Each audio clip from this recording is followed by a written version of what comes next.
Hi everyone. So let's start the analysis for today. How the market performed. आज आप देखेंगे broadly markets एकदम flat थे. Morning के अंदर आरबीआई की पॉलिसी थी जहाँ मार्केट थोड़े वॉलेटाइल हुए और आरबीआई पॉलिसी के बाद मार्केट एकदम फ्लैट रहे और एक रेंज के अंदर ही ट्रेड करते रहे और ultimately they ended almost flat. मैं एमपीसी बैठक में क्या हुआ, आरबीआई पॉलिसी में क्या फ़ायदा है क्या नुकसान है थोड़ी देर में बताता हूँ, बट मोर इम्पॉर्टेंट मार्केट ने ऐसा किया क्यों. कल रात को ही कल के ट्रेडिंग सेशन के अंदर ही बहुत बड़ी पोजीशन बन गई थी जहाँ पे बहुत सारे ट्रेडर्स ने फार ऑप्शंस को, वेदर इट इज़ कॉल और पुट, दोनों बाय करके रखे हुए थे. और डेरिवेटिव्स का ये डेटा दिखा रहा था कि there is a huge options buying in out of the money strike price. आज मार्केट ने उसी का एडवांटेज लिया. मार्केट ने कोई स्विंग नहीं दिया ना ऊपर ना नीचे की तरफ, सो दैट विक्स कम हो और अल्टीमेटली जो प्रीमियम्स रिड्यूस हुए कॉल के और पुट के, उससे लोगों को लॉस हो गया. तो अल्टीमेटली अगेन एक स्टॉप लॉस हंटिंग हुई यहाँ पे. जो मेजोरिटी ऑफ ट्रेडर्स थे उनका नुकसान हुआ फिर दोबारा, बिकॉज मार्केट ने आज पूरी रेंज के अंदर बिल्कुल फ्लैट कारोबार किया और जो लोगों ने कॉल्स और पुट्स को बाई किया हुआ था out of the money options के अंदर, वो पूरा प्रीमियम डिके हुआ और लोगों को लॉस हुआ. और इसलिए मैं कहता हूँ कि इंट्राडे के अंदर हमेशा बी वेरी केयरफुल. यहाँ पे बहुत बड़े प्लेयर्स हैं जो आपका पैसा खाने के लिए बैठे हैं.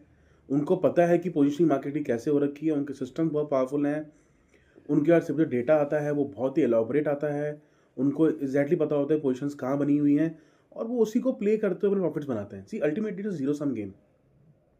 किसी का फायदा किसी का नुकसान. Nobody can take profit out of system या loss out of system. Net resultant दोनों का जीरो ही होना है. नेट रिजल्टेंट दोनों का जीरो ही होना है. इसीलिए be very careful value taking this options, क्योंकि ये डेली के अंदर जो फ्लक्चुएशंस होते हैं वो आपका पैसा बनाने की बजाय एक्चुअली खा जाते हैं. एंड सेबी की रिपोर्ट भी कहती है कि 93% जो ट्रेडर्स हैं जो ऑप्शन में डील करते हैं वो इसमें लॉस करते हैं. Excuse me. Now coming to the RBI policy. So मैंने कल आपको वीडियो में बताया भी था कि मार्केट ने सीआरआर कट को प्राइस में लिया हुआ है. Market was taking almost a given कि यहाँ पर सीआरआर कट आएगा. रेपो रेट कट मार्केट ने नहीं प्राइस इन किया हुआ था, वैसा ही हुआ भी आज. आरबीआई गवर्नर ने रेट कट नहीं किया in terms of repo rate, पर उन्होंने एक अच्छा कट किया सीआरआर के अंदर by 0.5%, 5.5%. So what is CRR? CRR is actually is a cash reserve ratio, जहाँ पे बैंक्स को आरबीआई के पास कैश रखना पड़ता है for every 1 rupee they take from RBI और they loan it out. So ultimately जो पैसा कैश रहता है आरबीआई के पास, उस पैसे पे आप लोन नहीं दे सकते क्योंकि वो कैश रखा हुआ है आरबीआई के ऊपर और उससे आपकी इंटरेस्ट की इनकम नहीं होती. तो it's something called as dead cash. तो जितना सीआरआर ज़्यादा होता है उतना ही कैश इकोनॉमी में पड़ा रहता है और उस पर आप लोन नहीं देने से बैंकों को उस पर एडवांटेज नहीं मिलता. ऐसा हम करते क्यों हैं? Because RBI keeps it as a buffer कि कभी कोई इकोनॉमी के अंदर एक बहुत सडन डाउनफॉल आए या कभी किसी बैंक के अंदर एक पर्टिकुलर डाउनफॉल आ जाए तो उस मनी को आप यूज़ कर सकें. It actually strengthens your health of the economy and the strength of the banks. So वो सीआरआर कट से क्या हुआ 0.5% बेसिस पॉइंट पे, और it will happen in 2 rounds. 1,16,000 crore of liquidity of cash will come into the market और banks अब इस money के ऊपर लोन दे सकते हैं. They can earn income out of it. तो बैंक्स के लिए एक माइल्ड पॉजिटिव है यहाँ से. मैं माइल्ड इसलिए कह रहा हूँ बिकॉज अल्टीमेटली जो रिपोर्ट्स बता रही हैं वो ये है कि इसके जो निम्स में जो इंप्रूवमेंट आएगा वो अराउंड 4 to 5 बेसिस पॉइंट का आएगा, depending on each and every bank differently. तो वो बहुत बड़ा पॉजिटिव नहीं है, but still it will give a lot of liquidity into the system, जो कि अल्टीमेटली इकोनॉमी को हेल्प करेगा. आरबीआई ने, and as I told yesterday, कि बहुत सारे इकोनॉमिस्ट ये मान रहे हैं कि आरबीआई रेपो कट नहीं आएगा बिकॉज वी नो इन्फ्लेशन बहुत हाई पे है. हमारा इन्फ्लेशन 6.2 पे आया था, जो कि upper band of RBI of 6% से ज़्यादा था. इसीलिए यहाँ पे रेपो रेट कट के चांसेस बहुत कम थे और ऐसा ही हुआ भी. And I think RBI has taken a right step.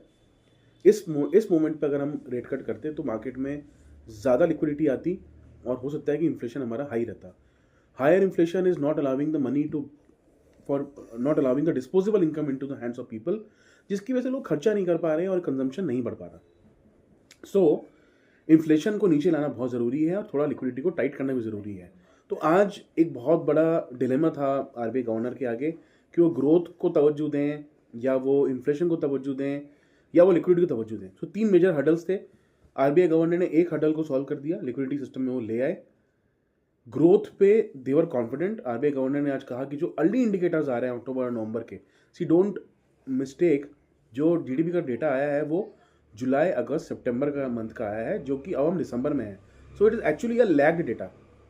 जो अक्टूबर के और नवंबर के जो हाई फ्रीक्वेंसी नंबर्स आ रहे हैं, whether it is auto sales, whether it is government consumption, whether it is revenue expenditure, whether it is government expenditure, whether it is वाहन data, export data, ये data manufacturing data still subdued, but other than that बाकी सारे data के अंदर एक uptick नजर आ रहा है। और आरबीआई गवर्नर ने एक बहुत इंपॉर्टेंट स्टेटमेंट बोला विद लॉट ऑफ रिस्पॉन्सिबिलिटी कि bottoming out of GDP growth numbers हो चुका है, विच मीन्स जो लास्ट क्वार्टर में जो नंबर आया 5.4 का वो बॉटम था और यहाँ से आपकी जो इकोनॉमी है वो इंप्रूव होनी चाहिए। क्या मार्केट ये एंटिसिपेट कर रहा है कि इसी क्वार्टर के अंदर पूरा इंप्रूवमेंट आ जाएगा? नहीं। मार्केट भी ये जानता है कि इतनी सडन ड्रॉप के बाद सडनली आपके जीडीपी नंबर एकदम से नहीं बढ़ेंगे, and market is ready to wait out for 2-3 quarters. But market हमेशा फॉरवर्ड लुकिंग होता है और मार्केट आगे की डिस्काउंटिंग करता है, इसीलिए मार्केट आगे क्वार्टर्स की ग्रोथ को देखते हुए आज वो प्राइसेस में रिफ्लेक्ट हो रहा है। सो आरबीआई ने एक बहुत डिसेंट पॉलिसी दी जहां पर उन्होंने रेपो रेट को नहीं कट किया, सीआरआर में कट दिया और इन्फ्लेशन के टारगेट्स को कम करने के लिए उन्होंने अपने स्टेप्स उठाए। जो 2 चीज़ें आरबीआई गवर्नर ने इंपॉर्टेंटली बोली पॉलिसी के अंदर, वो ये था कि उन्होंने जीडीपी का जो ओवरऑल एस्टिमेट है फॉर द एंटायर ईयर, वो पहले 7% में था, जिसको कम करके उन्होंने 6.6 किया। In fact a very big cut off 0.4 to 0.6%, which is great, which is a big cut. Inflation target जो ओवरऑल पूरी ईयर का था 4.5 से उसको बढ़ा के 4.8 किया, और जो Q3 का टारगेट था उसको इंक्रीज करके इन्फ्लेशन का जो नंबर था उसको 5.7 पे लेके गए वो। सो inflation has ticked higher for the yearly target, as well as GDP numbers have come down. So it is not a good news for the economy, जिसको हम stagflation बोलते हैं, यहाँ पे ग्रोथ आपकी कम हो रही है पर इन्फ्लेशन बढ़ रहा है। बट जैसे गवर्नमेंट ने कहा और जो मार्केट एंटिसिपेट कर रहा है कि ये बॉटमिंग आउट प्रोसेस है और यहाँ से चीज़ें जो है अच्छी होनी चाहिए आगे। उन्होंने और भी कई चीज़ें छोटी छोटी कही बैंक्स के लिए जो पॉजिटिव थी, बट फिर वीडियो बहुत बड़ा हो जाएगा, so I not elaborate too much, but ये ब्रॉड पॉलिसी थी। इससे मार्केट को क्या फर्क पड़ेगा ultimately? See, market was looking for this CRR cut and ultimately this is a great positive for the market. आप आज के मार्केट के प्राइस सेक्शन में मत जाइएगा। मैंने आपको बताया कि ये मार्केट ने क्यों किया। आज बहुत सारी पोजिशनिंग हो रखी थी मार्केट की स्ट्रॉन्ग पुट और कॉल्स के ऊपर, जिसको मार्केट ने पनिश करने के लिए आज ये मूव दिया है। Market is still heading towards 25,500 for the Nifty. This is my feeling, this is my understanding, and bank Nifty is moving towards 56,000, which is looking as of now, and there's a lot of positive news in the banks today also.